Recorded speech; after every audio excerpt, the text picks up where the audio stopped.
Hello everyone, welcome to the preview for the game against Lyon in France in the quarter-final of the Europa League at the Groupama Stadium, if that is how you pronounce it. I have no idea. Lads, it's as simple as this. The biggest game of the season so far. Onana thinks we're going to wipe the floor with him. How do you see this one, Sam? Yeah, I wish Onana wouldn't have said that. I'll be honest. I wish he wouldn't have said that.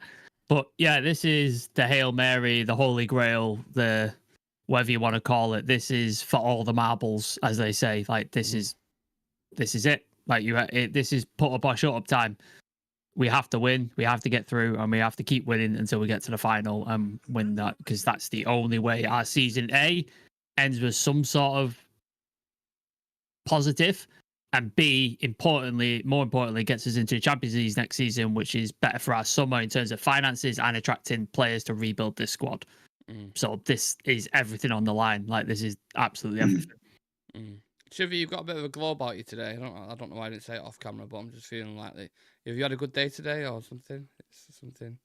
I don't know. I literally just came in from work, like literally. So I didn't even have time to like eat anything. So yeah. But you look like either you've had a good sleep or I don't know what it is. There's something he's gone through on. His do you know, like, we don't know his age? I think he like molts like a tarantula. Cycle. I think he like pulls the skin off every like month or so, and he's just got this regenerated like body and skin every month. I think that's what happens. I've scaled. He's descaled. Ready for Thursday night. What's your vibe going into this? Are you feeling positive about the game? What did Onana say? Onana said we're a much better team than them. Right. Okay. Yeah. Which is interesting. Yeah, I'm with Sam. Shouldn't have said that. Just yeah, I don't know. I don't know. I really don't know. I haven't watched much of Lyon. I don't know too much about them. My only memory of Lyon is they've always been a really good team. I don't know if that's the same thing now. I know Shekri looks like a really, really tricky sort of winger. I know Lacazette plays there, which is annoying. And there's another Arsenal player that plays. I think it's Lacazette and someone else.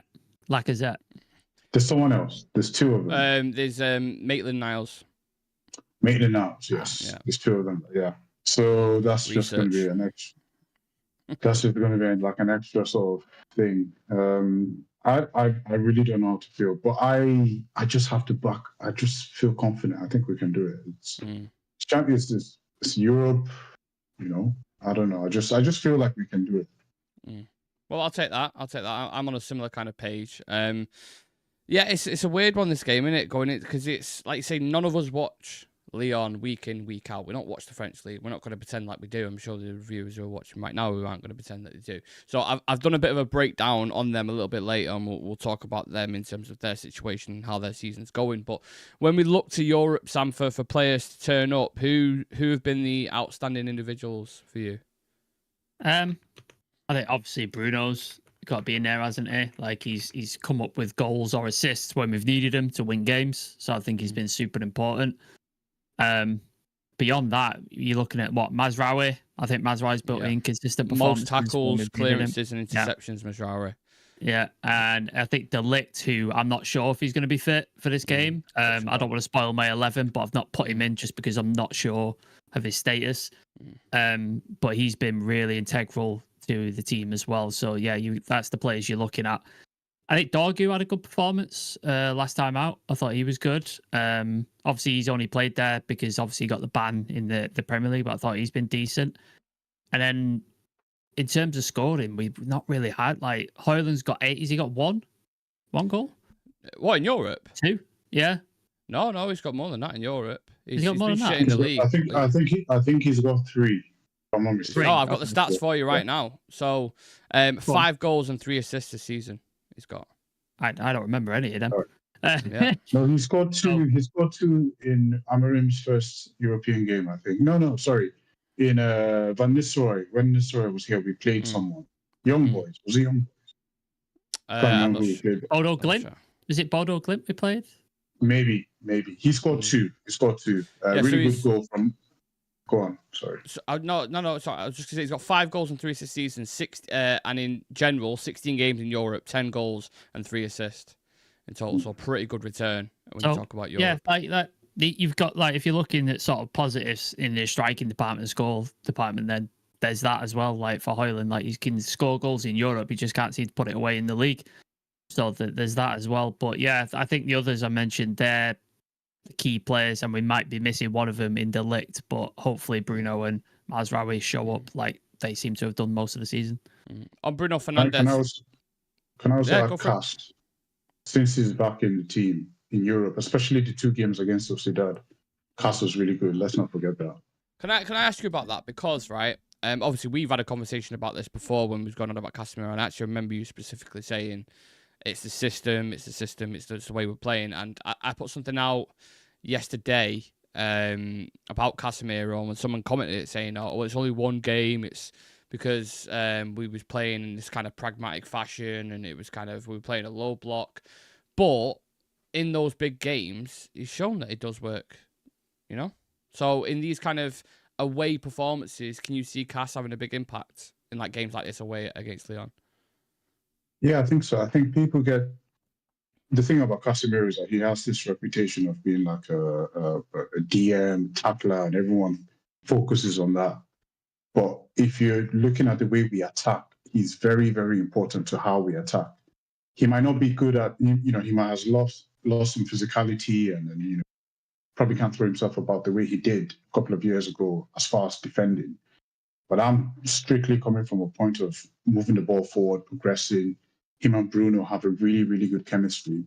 And he's very, what was it? The penalty I think he was very instrumental within those 4 games. I watched the highlights, and I think he was almost involved in almost every single goal that we scored, or at least 3 out of the 4 goals that we scored within that period within that run of games we had.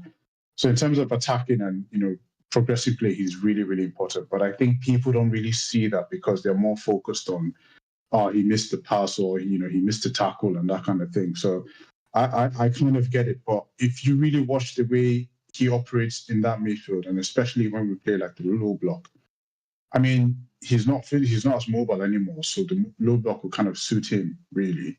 And if you watch the way he plays, I think it's really, really crucial to how we move forward. Now, this is not me saying keep Casemiro, and, you know, that's not me saying now. I'm just saying this season with the way we're playing, I'm not saying when the summer comes, you know, I'm just saying, just recognizing what he's doing, you know, just that. Yeah, I agree with that. The one thing I will say, I think both Ugarte and Casemiro, Sam, in the middle, for me, it's, if you are playing someone like a Man City, if it was the typical Man City, it would kind of make sense.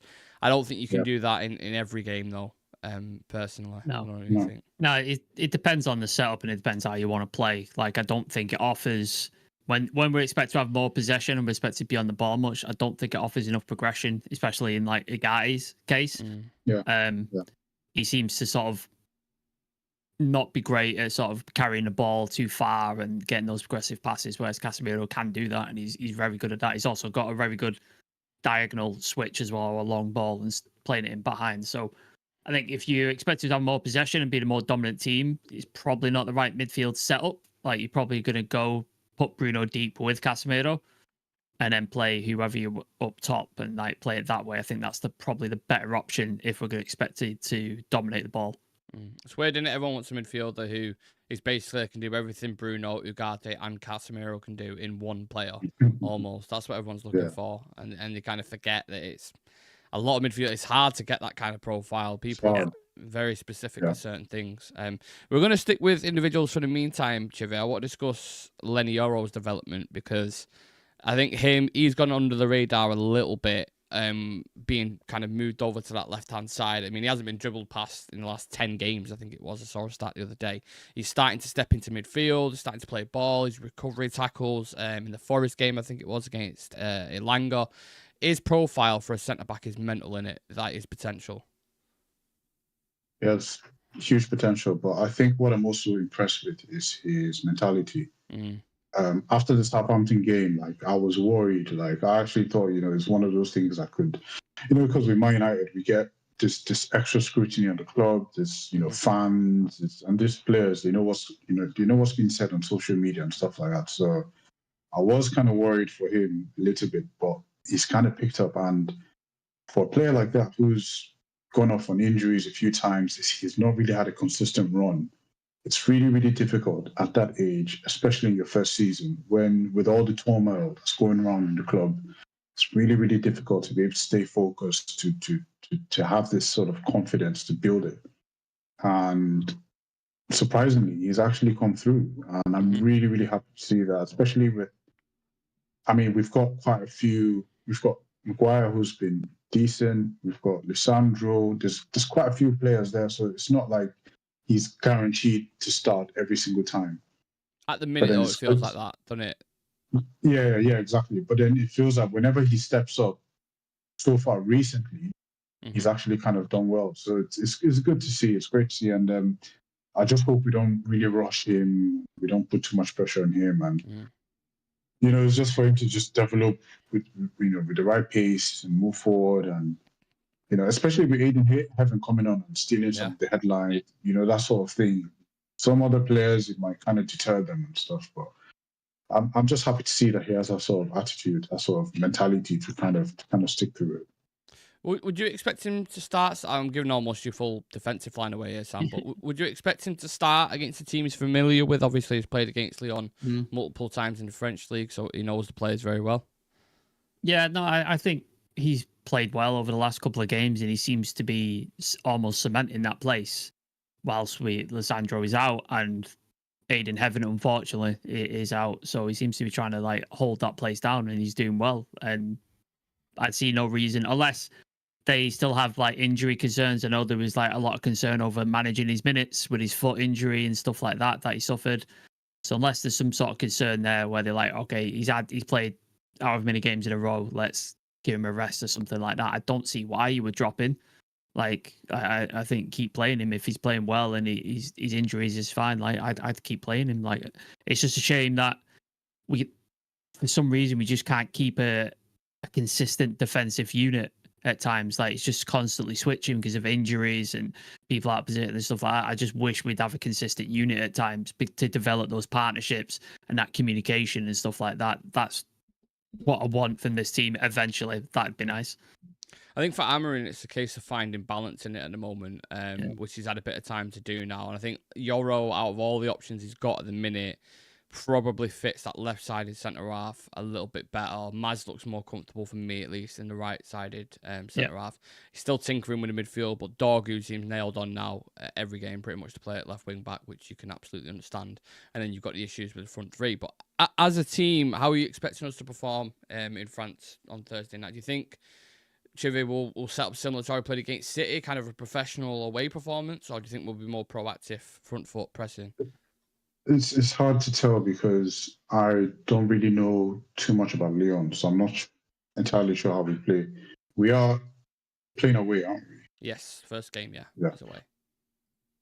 I think we'll go into it with this kind of mentality we had against Sociedad, where I don't think we're going to allow them sort of dominate the game. We're not going to give them time to settle and get into the game. Hopefully, this is what I'm hoping for. I wouldn't mind a pragmatic approach. I wouldn't mind sitting back. I'll be more than happy with that. We're so much better on the counter anyway. So yeah, I'd be happy to do that.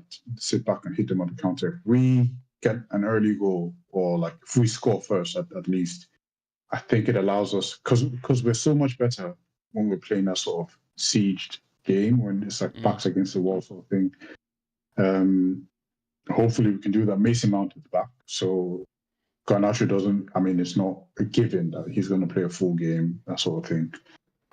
So we have options in attack at the very least. At least we have one option to come in from the bench. So yeah, I'd like to see a pragmatic approach. I don't really care about performance. I just want to win the game. I'm the same.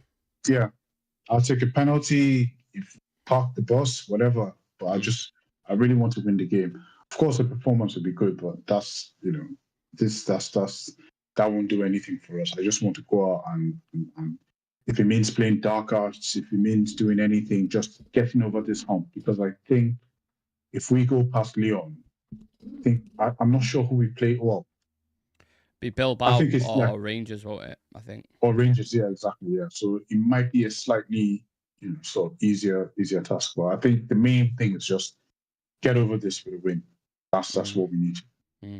And as we go, kind of progress through this tournament, Sam, obviously the pressure is going to build and build and build. And one thing that has been thrown at these players a lot in the past couple of years is that fragile mentality in it. Do you think we're starting to see a bit of a shift in that now? Because that was, I remember specifically under Ten Hag and Ole, I mean, some of the stories that were coming out about training and all these kind of things that were thrown at them. And, when the result didn't quite go their way, there'd be a lot of spin after it. I feel like that noise has shifted slightly for me personally. I don't know if you agree. Yeah, and I think you've got certain players away from the club where there was a lot of focus on them, wrongly or rightly. With Anthony, obviously the price wasn't his fault. Like, he didn't ask to pay for that. That's our fault. We paid too much for him. But his performances weren't justifying the wage or the price we paid for him. So that was all the focus was about when he was at the club. It was just, look at this £90 million winger that United are benching and not playing. Like, it just became the focus. Now he's gone to Betis. He's playing well. His price goes up every single week. Positive for United. Rashford, another one. Like, I love Marcus Rashford. Come through the academy, United boy. But just every week, the focus is on him because he was getting dropped because whatever he was not doing in training or whatever he was not showing Amorim in training, that was the question every week. Do you remember every week like they'd ask Amorim, is Rashford going to be that? It was just with like Sancho. It's just exact same thing with Sancho. It's just every week. Like, just I was tired of it. So he's gone on loan and he's playing decently now at Villa. So happy for him. So that takes the focus away. So then you have to just focus on the players that are there and the sort of things that are happening. And you're starting to see now the mentality, like you said, shifting a little bit. Like, we were resolute against City. We weren't good. We weren't fantastic, but we stood our ground, minimised chances, created chances our own. It just couldn't put it in the back of the net. Real Sociedad, it was a frustrating first game, but the second game we put them to the sword, professional, and we won the game. So we've seen those performances. We're not getting these like games where we just look shocking for most of the game and then we pull something out at the end or we get beat. I think Forest was a weird one. Like, it was just, I think we were good and decent, but it was one counter attack, wasn't it? And that was it. It was over. So I think, the results might be like, oh yeah, you got beat by Forest. But if you look at the games in isolation, I think we're the better team. I think we're better than them. Yeah. But in the three games, really, I mean, this is the debate we had, didn't it, Sam, about Neville and Keane and all these criticised. There seemed to be more of a focus on United and how we didn't take any risks and how we didn't do that. And it's like, hold on a minute. Man City are the ones who are fucking challenging for the Champions League. They're the ones who are trying to push up, and not one word gets fucking mentioned about them. No one talks about them. It's all on United and how they should have took risks. And like, have you watched us this season? Arguably, like you just said then, we should have beat Arsenal. We was the better team than Arsenal. We should have beat Forest. He was the better team than Forest. And he was arguably marginally the better team than Man City. So the three teams in the top of the table that we're talking about here. And obviously they didn't take the chances, and that's what was one of the biggest focuses. But I don't know, I just felt that criticism was a little bit weird for me, personally. Something you wouldn't think Liverpool lost at the weekend. Like, no. Honestly, no. And they was poor as well. Yeah, not a peep. Salah didn't have a touch of the ball the whole game. This is the best player in the world, and he barely touched the ball. Barely touched the ball. Not a peep. It's just focus is on us. I think it was just overkill. It's too much. The criticism was just way too much you would think we lost like 3-0. It's mad, wasn't it? It was absolutely mad. And it's not like we were crap or anything. It was a boring game. Yeah. It was a boring game. But this is what I was saying to you guys. Like, some of the, I don't know if you guys in the chat probably wouldn't, if you're old enough to remember or anything, but I remember when they played, like, it wasn't like we turn up and win every single game. We played loads of dead games, like boring games. Yeah, exactly, with Neville and Keane there as well. Like, so it's not as if every time they turned up and they won. Like, I remember those games where it was like with crap a 1-0 win, or something. So it's not like, it's something they've never seen before or never experienced, but yeah. We used to get like I remember like under Fergie, we get beat by teams like West Brom and shit like that.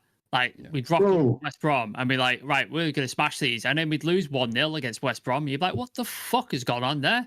Like, it's insane. Borough. You see what Brighton is doing to us now? Yeah. This is what Borough used to do. Yeah. Middlesbrough used to do every single time. This is what they do to us. It's weird, isn't it? It just the last question on United in general.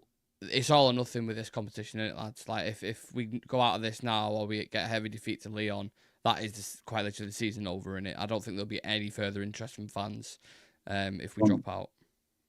Done. This is it. Like this is it. Like this is not even like, you know how it was the FA Cup was kind of like a consolation, although it meant we qualified for. I'm still here, by the way, mate. I've changed my camera, so don't worry about it. Yeah.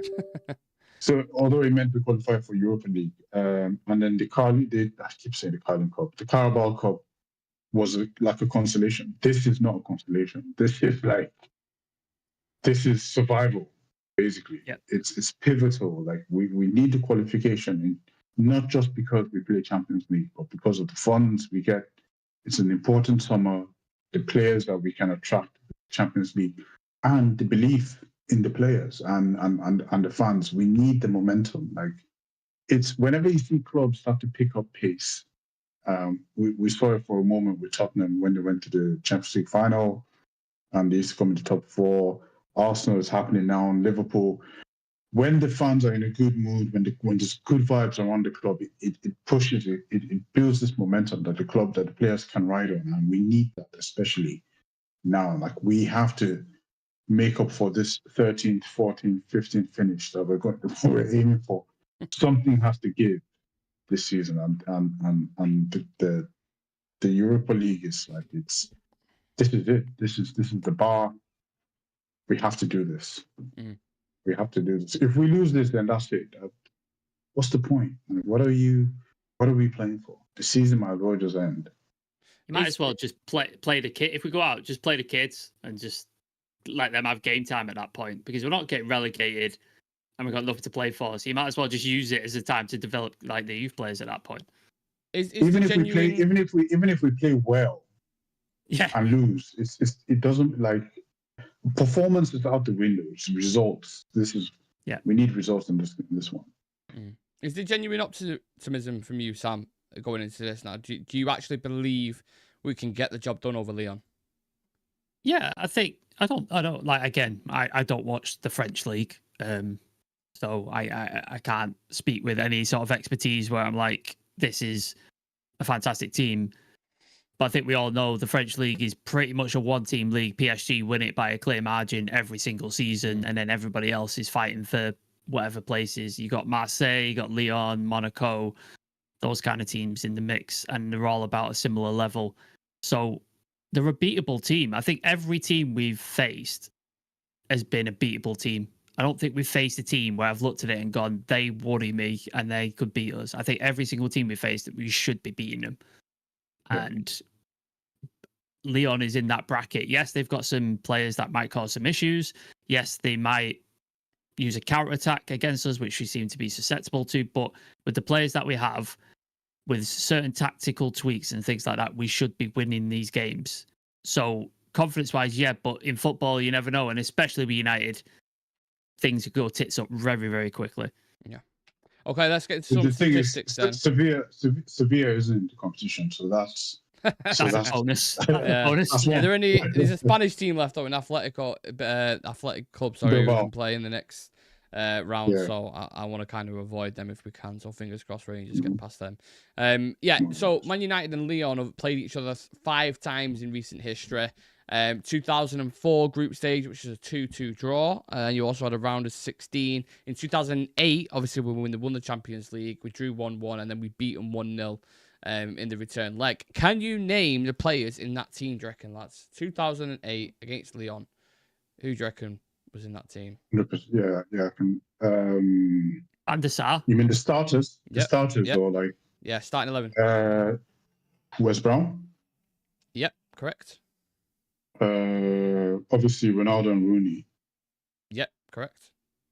Rio Vidic? Yep. Rio Vidic. Against Lyon in 2008, I'm going to go Anderson. Yeah, correct. I'm going to go... Left back. Left back was Patrice Evra. Correct. Yeah. Midfield. Midfield. Was Giggs playing Anderson. central midfield at then, that point? I think he may have got an injury at that point. Yeah. Okay. Giggs went into the central midfield, but he wasn't started at that point. Yeah. So in the midfield, we've got Anderson, we've got Michael Carrick. Yep. And we've got... Oh, did Tevez play? No, Tevez didn't play. You've got another midfielder in there who's still at the club at the minute. Darren Fletcher. Yes, Fletch. correct. Yeah. Fletch. So it's Anderson, Fletch, Carrick, and you had another winger that you're missing. You mentioned Rooney Ronaldo, the winger who played. Hold on. Nani? Yes. Nani was the one who played in that as well. So that was the team. Long time ago, lads. We're talking like 17 years ago nearly when we played that fixture. Mad. Crazy. And just one last kind of quick start facts, whatever you want to call it. We've had one player who's played for both Lyon and United. Do you know who that is? Was that Laurent Blanc? Memphis Depay? Nope. Depay, yeah, of course. Memphis Depay, yeah, of course. Depay. Yeah, he was one of them. He's not the one I had in mind. It was okay. Oh, hold on. Lyon. You should know this, Javier. Yeah, I think I know this. Come on, hold on. Is he French? Yes. Sylvestre? Nope. More recent than that.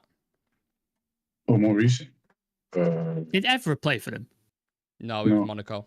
Evra played for Monaco. More recent than Sylvestre. I have to get this. More recent than Sylvestre. Yeah, I'm talking very last 5 years, probably say, was at the club. And you should get it.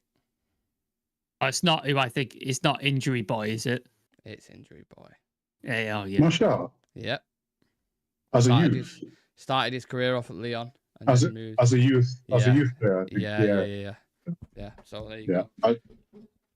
But yeah, good shouts. I mean, Laurent Blanc, for all intents and purposes, he may have played for Lyon. I don't know off the top of my head, but when I was researching before, Marshall was the first name that popped up. So yeah, I think he played for PSG, if I'm not mistaken.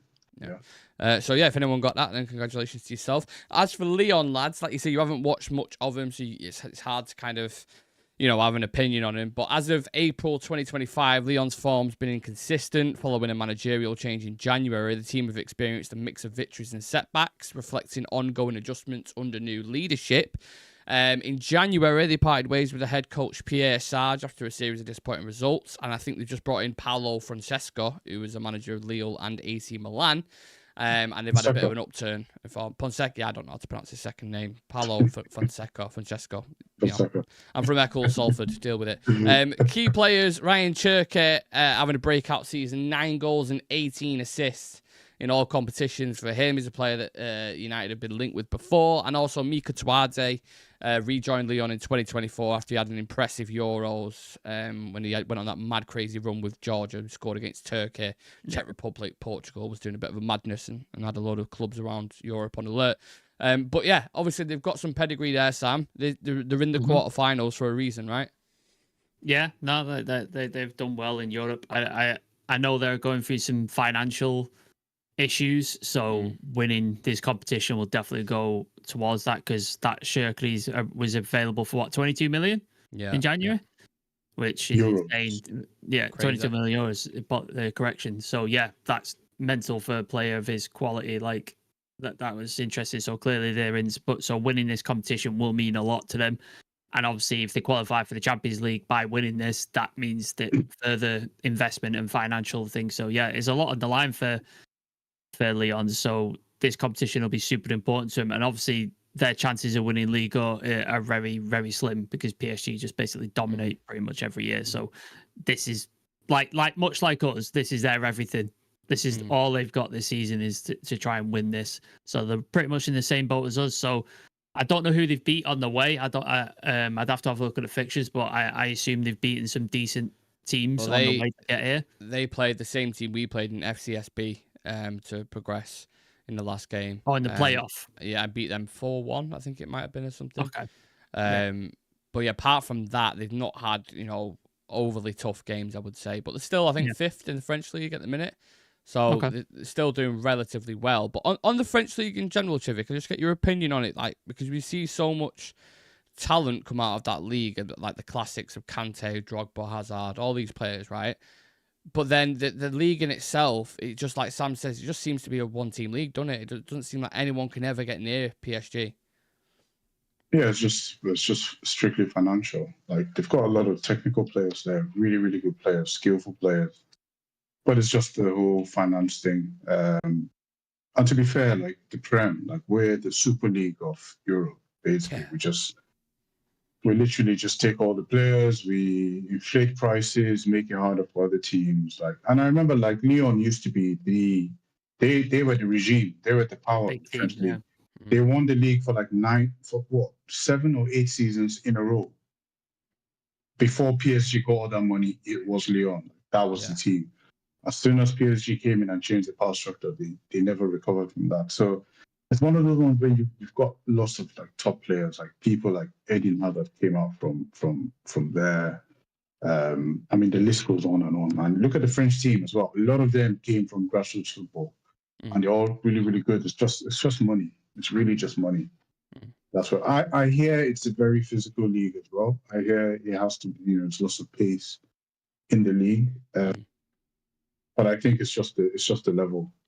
That's that's just the difference. Yeah, you've had some legends come through there, but you kind of alluding to the earlier days there. Obviously, Karim Benzema came up through the Lyon academy. I think it may have been Hugo Lloris, Sidney Govou as well played over there. Who's kind of a classic player. Was it Juninho, the guy who could take free kicks? Juninho, I remember. Yeah. Nobody's better than that guy. Yeah, he was unbelievable, wasn't he? Yeah, when he steps up, you're like, okay, all right, yeah. It's from anywhere. Run away. Yeah. Just in regards, Sam, to the teams that are left in the competition, who for you were the toughest? You've got Spurs, Frankfurt, Bodo Glimt, Lazio, Rangers, Athletic Bilbao, United and Lyon. If we get Spurs in the final, which is a possibility, I do not like that. Yeah. I really don't like that because I think that's a problem. So hopefully they get knocked out at some point. Bilbao got some good players. You got Nico Williams, and it's in their home stadium as well. So dangerous team you got to look at. Rangers we've beaten already, so I think we can beat them again. Lazio, we beat Rangers. I think we drew Rangers. Yeah, no, beat 2-1. Bruno scored in the last minute. Yeah. Sandro assist. Oh yeah, I remember that. Yeah. Lazio, I've not followed Serie A for a long time, which guts me because I used to love it. So I don't know what sort of entity Lazio are anymore. Whether they finished near the top though, didn't they? I think they finished first or second. Lazio in the Europa League. What, last year? No, this year. Oh, yeah, in Europa League. They're doing well in Europe. And then Frankfurt have got some good players. I know they've lost Marmoush, but they do have some good players. You got Ekitike there and things like that. So they are a good team, well organised, which is always a problem for us. And they've won it before as well. And they have won it before, exactly. Yeah. So I don't want Spurs in the final. I don't want Spurs in the final. Just please don't get anybody else. I'll give us a chance. But if we get Spurs in the final, I don't rate our chances. Chivy, I saw you wincing a little bit when Sam mentioned Spurs in the final. Do you disagree with that? Do you think we do a number on him in the final? No, maybe it's just my old school mentality, but I think I want Spurs in the final. Like, I think, do you know how when we played? No. I'm just saying, like, you know how when we played Arsenal in the league, like they washed us, but then when we met in the cup, in the FA, it's just one of those ones where I feel like Man United. Now, I think I'm not afraid of anyone in the final. The one-off game in the final. Interesting. Look at Man City. Like how many they rinsed us the other. Yeah, but we met them in the final. We beat them. Liverpool, same thing. We met them in the FA Cup. It's just one of those things. It's that United thing. It's not. I'm not basing it based on like players or anything. I just feel like when it comes to doing the business, like in the final against a team like Spurs or even Brighton. Like they used to beat us all the time, but then the one time we knocked them out of the FA Cup. Was it not last season? Or, yeah, so it's No, just one of those a ones. couple of seasons ago, wasn't it? In the Yeah. Lindelof penalty. Yeah. One of those, yeah. It's just one of those things. So I think I'm the only crazy, stupid United fan. It's kind of like, yeah. Because everyone else would be like, oh, we don't, I would love Rangers in the final. Please, Right, guys, it's impossible. It can't happen because they're on the same side of the tournament bracket as us. Yeah, so we'd get them if they beat Bilbao. We'd get them next in the semis. Oh. Yeah. So then I'm just saying. I use them as an example for that. I would love to have the weakest, lowest team. Yeah. I would love that. But if we have to be Spurs, then and it's United. Like we're all about glory, aren't we? This is what we do. It just makes a better story. It does have that feeling though, where I just feel like it's going to be United Spurs final because both teams are in very similar position in the table. We're floating around 13th. Both have had a disappointing, and both desperately need it as well. Like, it's just that narrative going into it. Spurs cannot beat us 5 times in a season. It can't. We can't be the team to let Tottenham win the first trophy in God knows how many years. They can't beat us. They've had all the beat us in the league and all that. They cannot beat us 5 times in the season. Absolutely not. It's not going to happen. So if we meet them in the final, we're winning. It's not going to happen. Oh God. Right. Before we do ones to watch, let's read out a couple of comments. Shreya's in the chat asking us how we are. We're all good, Shreya's. Good to see you, sir. Pat May, just hope we win this for all the shite Amorim's have to put up with. There'd be so many people gutted if we do.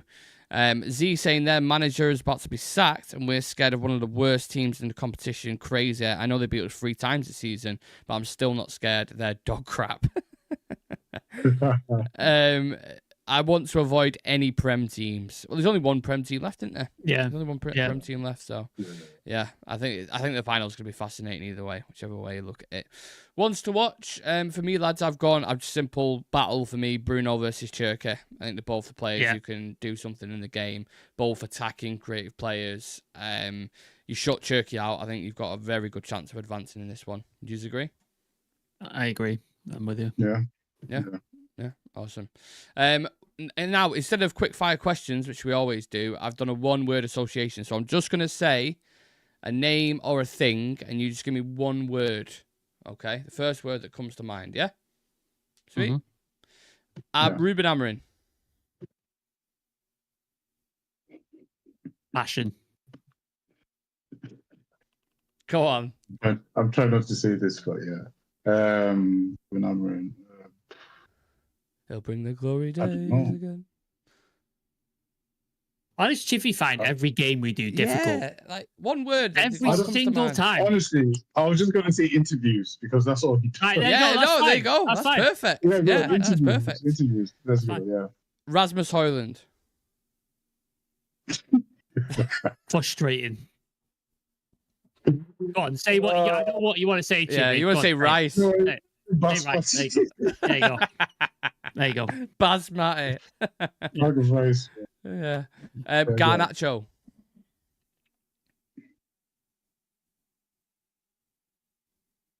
What's the word where you can't finish? Almost. Yeah, there you go. Almost.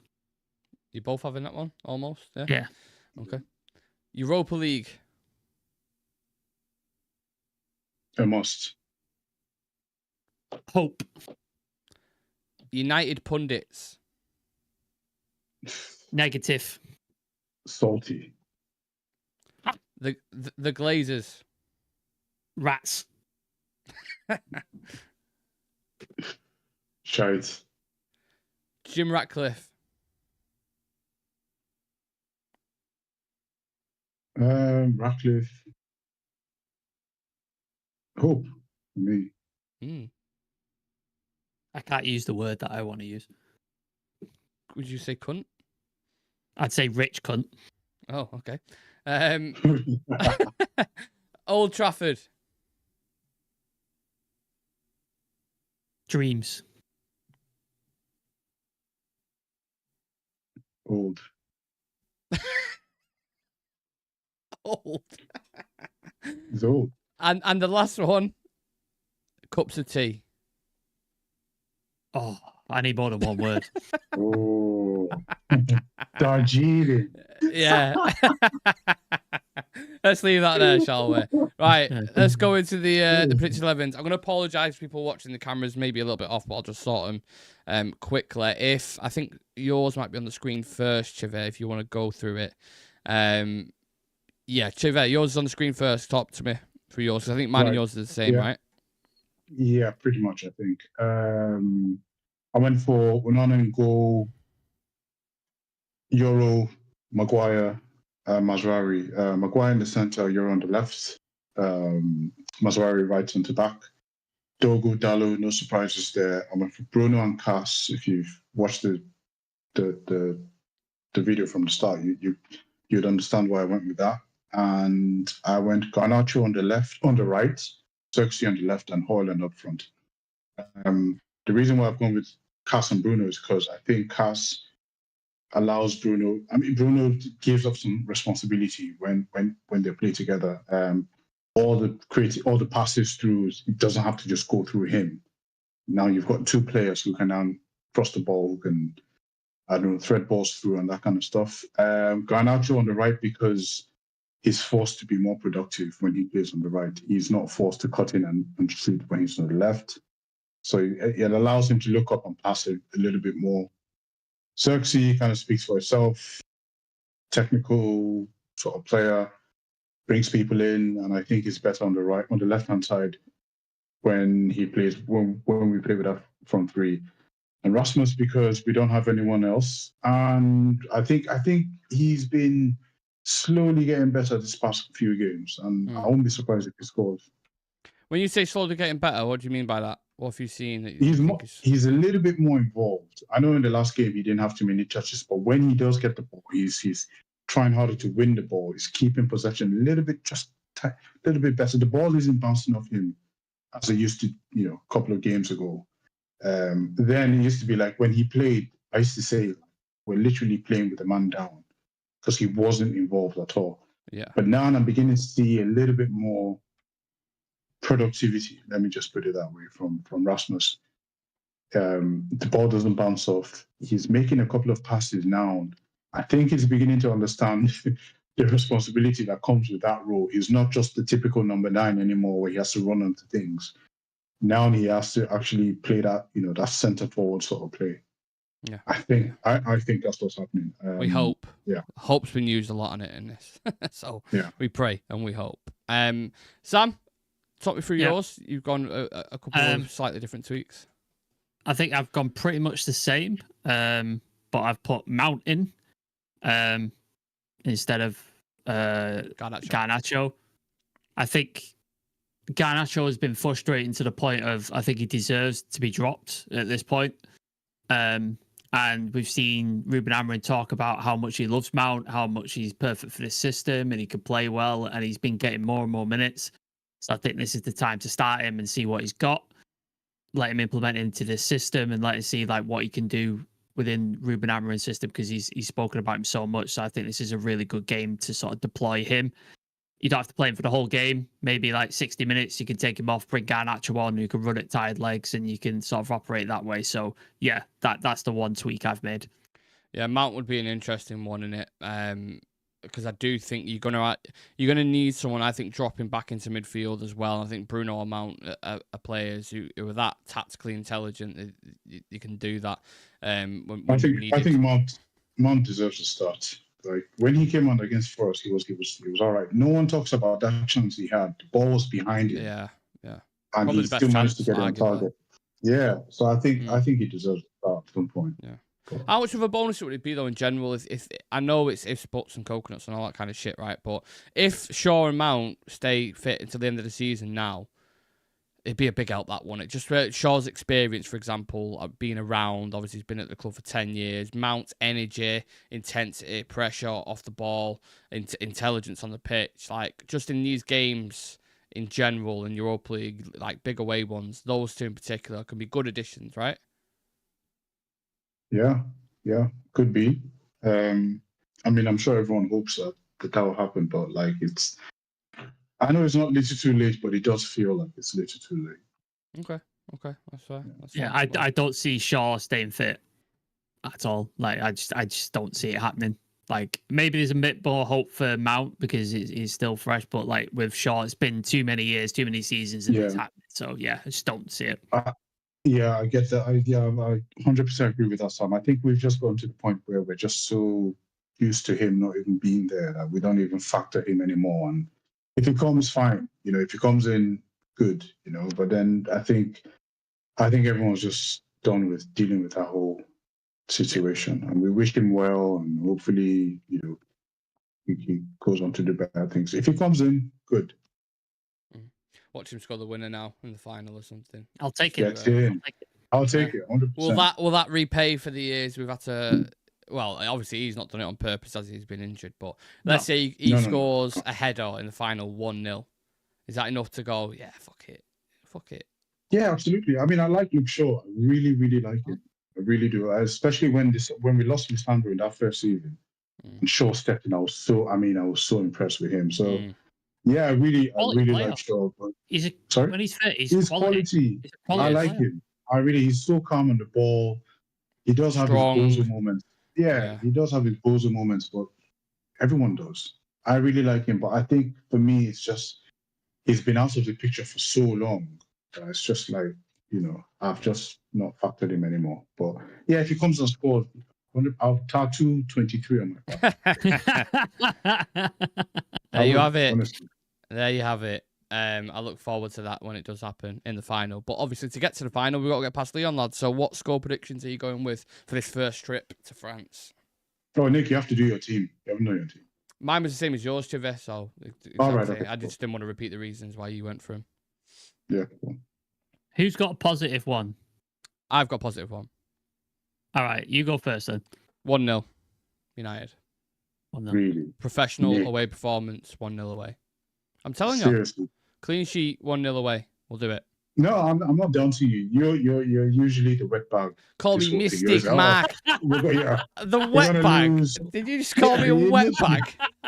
He's usually Shreyas. Me and Shreyas always go like 2-1 or 2-0, and then Nick waits for everyone to text in the group. Yeah, and then he gives it like 10 minutes, and then he goes, I can steal 1-1. Like, he's the one, like, when someone's blown up a balloon, you're like, oh, it looks really good, and he just comes along and goes, yeah, we get carried away, and Nick just comes like, yes, 1-1, mate, and then it happens. Yeah, So I'm happy with that. That's the first time I've ever been called a wet bag. I'll put that out there. Is that a thing? I don't know. I don't know. I like it. Yeah, sounds good. Been called worse. Yeah. So. Anyway, I've gone 1-1, but I think we come back to Old Trafford and we win. So that's my caveat. Okay. I think we'll win it. I can see a 1-0 or like a 2-0. I don't think it'd be easy. I think it'd be a grind. Yeah. But I think we'll do it. Yeah. You say 2-1 then? I'm positive. I can see a 2-0. Like we'll score and then get like a penalty or something. Yeah. I don't know. There's this. I don't know where it's coming from, but I feel like we're in a different phase to what we was in December. Let's say, for example. Do you know what I mean? know where it's coming from me because I've seen the improvements, the small improvements in the team, and it's one of those ones where if we can just get the lead, we've created a lot of chances in the last couple of games, loads of chances, and if we can then improve enough to at least convert one or two of those, goals change games. It's one of those things where score one kind of settles the team, and then we can go on and get another one. So I'm confident. Would be mega, wouldn't it? I mean, I'm just. All my hope is in this tournament at the minute. It can unlock so many things. Genuinely, like there's a list of things. You go Amorim's first trophy. You're back in the Champions League. The money that you get in the summer, the players you can attract. Yeah, it's just. What was it that Ronaldo said? I would love it, and I think I deserve it. Yeah, I would love this, and I think I deserve it. Yeah. I think I deserve. Mate, we deserve it for everything we've been through. We do. Season. The fans deserve this. For all the fans, the media. Imagine the big fuck you this would be to like Talk Sport and Sky Sports and Gary Neville. I want to hear them backtrack, all of them. Yeah. Like I want everyone to eat their words. Like we've been through a lot. Like we deserve this, man. How long are we just gonna keep, And I've made a lot of bold claims. I made so many bold claims. Like if we don't win this, I can't go back to my gym. Honestly, no, I really can't. It'd be so funny. Like the trophies we're winning in our shit era when we've been so up and down. The teams around us that had absolutely killed. Do you know what teams like Brighton and Palace and Spurs would do for a trophy? Fucking Arsenal would kill for what we've won. That's what I'm saying. This is why I can't go back to the gym, because me and the guy in the gym, we made a bet, and I said we will win a trophy before you. Like we will win a trophy, and so then they've dropped out. They're not really going to win the league. They might not win the Champions League. So this is also, if we do this, he's going to have a sex change. Because he swore, he said, I'll have a sex change if United win. I was like, yeah. So come on, man. Let's to be honest, I think that's probably the best place we could possibly leave it. I look forward to that bet as well. Someone's getting tattooed, someone's getting a sex change. It's all going off over on Real Red Talk. So please do subscribe to the channel, smash a like in the video, and drop us a follow on socials. Bottom right hand corner of your screen, Instagram, Twitter, and TikTok. We will be back live tomorrow with an afternoon shot. I think it might be the members video tomorrow that I'm recording, actually, and then we'll have a live show later tonight. Of course, Champions League football is about to kick off, so go off and enjoy that. Tim with the 1-1 prediction, Amir Fikri saying in Amorim we trust, and Z saying it'll be 4 times, not 5. There we go. Thanks for watching, guys. Big up